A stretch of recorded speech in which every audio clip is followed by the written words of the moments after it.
முன்னாள் மத்திய அமைச்சர் ப. சிதம்பரம் பிறந்த நாளை முன்னிட்டு கோவையில் உள்ள பல்வேறு கோவில்களில் சிறப்பு பூஜை நடைபெற்றது. இதனைத் தொடர்ந்து மாற்றுத்திறனாளி பெண் ஒருவருக்கு 3 சக்கர சைக்கிள் வழங்கப்பட்டது. முன்னாள் மத்திய நிதி அமைச்சரும் காங்கிரஸ் மூத்த தலைவரும் மாநிலங்களவை உறுப்பினருமான ப. சிதம்பரம் பிறந்தநாள் விழா அகில இந்திய இளைஞர் காங்கிரஸ் ஊடகத்துறை தேசிய ஒருங்கிணைப்பாளர் ஹரிஹரசுதன் தலைமையில் நடைபெற்றது. முன்னதாக கோவை ரேஸ்கோர்ஸ் பகுதியில் உள்ள சாரதாம்பாள் ஆலயத்தில் சிறப்பு பூஜைகள் மற்றும் நீண்ட ஆயுள் பெற ஆயுஷ் ஹோமம் நடைபெற்றது. தொடர்ந்து பொதுமக்களுக்கு இனிப்புகள் வழங்கப்பட்டது. இதனைத் தொடர்ந்து மாற்றுத்திறனாளி பெண் ஒருவருக்கு 3 சக்கர சைக்கிள் வழங்கப்பட்டது. இதேபோல கோவை சித்தாபுதூர் ஐயப்பன் கோவிலில் பொதுமக்களுக்கு அன்னதானம் வழங்கப்பட்டது. மேலும் தர்காவில் சிறப்பு பிரார்த்தனை என பல்வேறு நிகழ்ச்சிகள் நடைபெற்றன.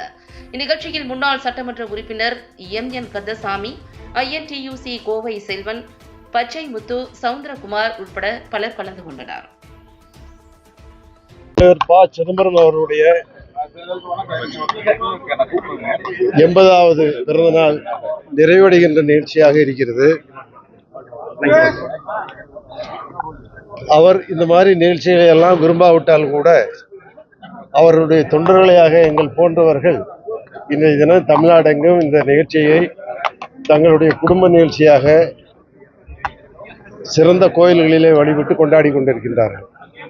சிதம்பரம் அவர்களை பற்றி சொல்ல வேண்டும் என்றால் 1997-98 கனவு பட்ஜெட் என்று வர்ணிக்கக்கூடிய ஒரு நல்ல பட்ஜெட்டை கொடுத்த நிதியமைச்சர் அவர்கள்.